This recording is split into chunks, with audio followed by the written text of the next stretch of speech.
So something happened and you feel like a failure, huh? Something is just eating at you. This failure that you've experienced is just in your head. You can't stop thinking about it. It's making you sad. It's making you depressed. You looked up a video trying to figure out how to fix this, how to get this feeling to go away. Well, let's first off lay out some rules and laws when it comes to failure, right? First off, failure is inevitable. You haven't This isn't the first time you're experiencing this feeling. This isn't going to be the last time you experience this feeling. Failure is inevitable in the human life. Every single person fails, right? And that's an important thing to know. I get that it doesn't fully give you comfort, but it's important to realize that you're not alone in this feeling. I know that when you're going through failure, you feel like you're the only person who's ever experienced anything like this embarrassment, this sadness. You're not. Okay, everyone's going to go through it.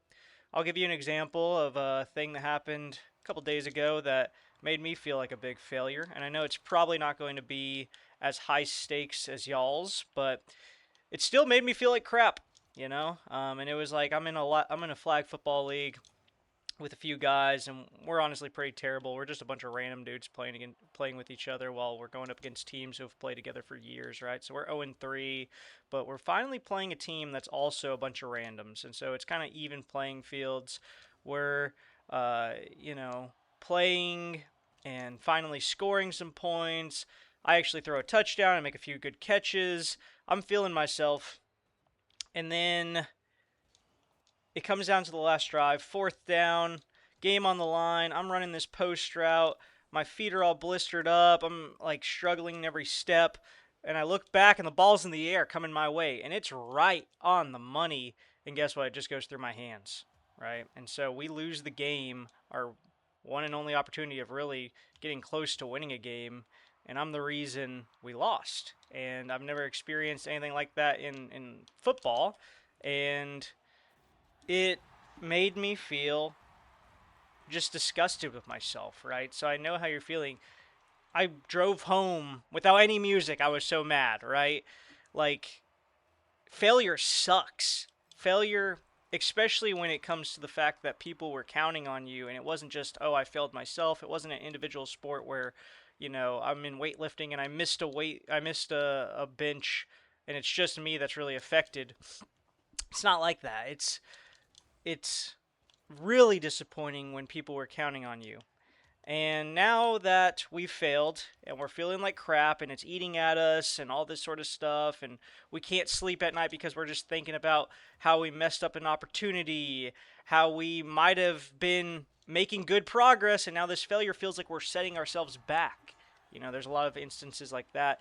How do we now take this failure and actually spin it, actually make it a positive in our lives? Well, first off, let's just also understand this law that there is risk when it comes to failure. When you fail and you feel how you do now, there's a risk. There's two paths you can go down. One path over here is that you're going to actually use this for the good of yourself. One path over here, you're using it for the good of yourself. This other path, you're allowing yourself to compound on the disappointment, compound on the doubt, the self doubt. When that ball's in the air again, next time, there might be a split second in my head where I'm going, am I actually going to catch this? Because I didn't catch the last one. Am I the guy who drops it? You get the yips, right? With failure, you can get the yips, and you can feel like it changed who you are almost. It feels like you can allow this to just seep into your fibers and your being, and you're nothing but a failure. That's one way you can do it, and you can let it dictate now who you are and how you are. Or you can use it for some good, right? You can use it for some good. You can take it as a learning lesson. You got to make actionable steps. It's not just word salad of, well, it's a learning lesson. We can figure out how to not let this happen again. Well, you actually have to figure out some actionable steps, some reason this failure happened. Maybe it was you were trying not to give up on your diet, right? You're trying to break a habit, and we've talked about habits in other videos.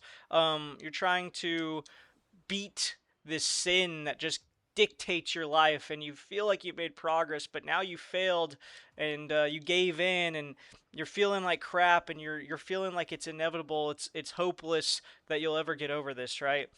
Well, let's figure out some actionable steps. Let's figure out a root cause for why the failure occurred.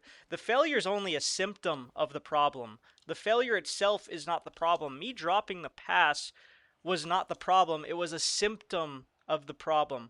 I wasn't mentally focused. I was being a little bitch about my foot blisters.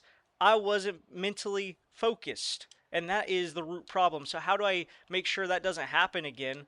Oh, well, first off, I get new cleats because my cleats are literally falling apart at the seams after 4 years. They're actually terrible. So first off, I get new cleats. Second off, it's reps, man. I'm gonna make sure that I'm catching a lot of footballs so that when the opportunity arises, I don't let that doubt of the last drop dictate what my confidence level is. I'm going out, I'm going to be catching footballs. I'm going to be making sure that I have the correct footwear. I'm going to make sure that I meditate a little bit and allow my brain to just get rid of that fog of doubt and of pity of myself and all that sort of stuff. And so that's my actionable steps. You might have actionable steps. So what causes this food issue? What causes the other sin that's going on in your life that you're just trying to beat? It's not the sin itself that might be the root issue. There might be something deeper. There might be something there from when you were a kid. Maybe you saw an older sibling steal. I'm just coming up with an absurd example, and you believe that's all right. Maybe you didn't have much as a kid, so you think stealing, you justify it, right? Well, I have to get this some way, and then you've just let it compound to a point where you're stealing, shirts now. The stupid examples, I get it, but there's actionable steps that you can take. First, you got to diagnose the problem. You got to take actionable steps to try to fix this issue. And that's kind of how you take this failure, this terrible thing that's happened, and you got to recognize, hey, every day you wake up, God has given you an opportunity to get better. And that is not just word salad. That is so true, man. And it's hard when you're sad and you wake up and the first things on your mind is, man, I failed yesterday. Let yesterday be yesterday. Let today be today, and let tomorrow be tomorrow. Be where your feet are. Figure out some actionable steps that can help you improve where you need to improve. Let's figure out stuff that's going to get you back on the right track, because if you've made all this progress and you feel like you took a big step back, hey, that track to get back to where you were is a lot easier than what you've already been through to get to where you were. You just can't get it down on yourself. And here's another thing, man, I'll say real quick. People might look at you different. If people were trusting you and you failed and it was a public display, people might look at you different in the short term. That's important to keep in mind, the short term. Because when you look at the life of Moses, he failed. He killed a guy when he was in Egypt. He ran away. He fled the country out of embarrassment, out of this depression of, I can't believe I failed. I can't believe I killed someone. Well, guess what? That dude then ended up being the leader of a nation, because he didn't allow that failure to be the end of his story. He took it as a learning lesson. He took it and used it and made it part of God's will and made it a part of God's plan for something that was way bigger than he could have ever imagined himself being. And that's what you got to do, man. You got to realize that although I failed today, my story is not even close to being over. And when people think about my name like they think about Moses, they're never going to think about that failure. They're going to think about the great stuff I did. And so that's what I got for you today, man. Last thing, a little Bible verse for you, which is awesome when it comes to failure. Proverbs 24:16. Although, okay, I'm going to have to paraphrase this because I don't remember it. I want to say, you know what? Let's just pull it up. Let's pull it up. I looked at it this morning. For a just man falleth 7 times and rises up again, but the wicked shall fall into mischief. A just man, a righteous man will fall 7 times, but he'll rise up again.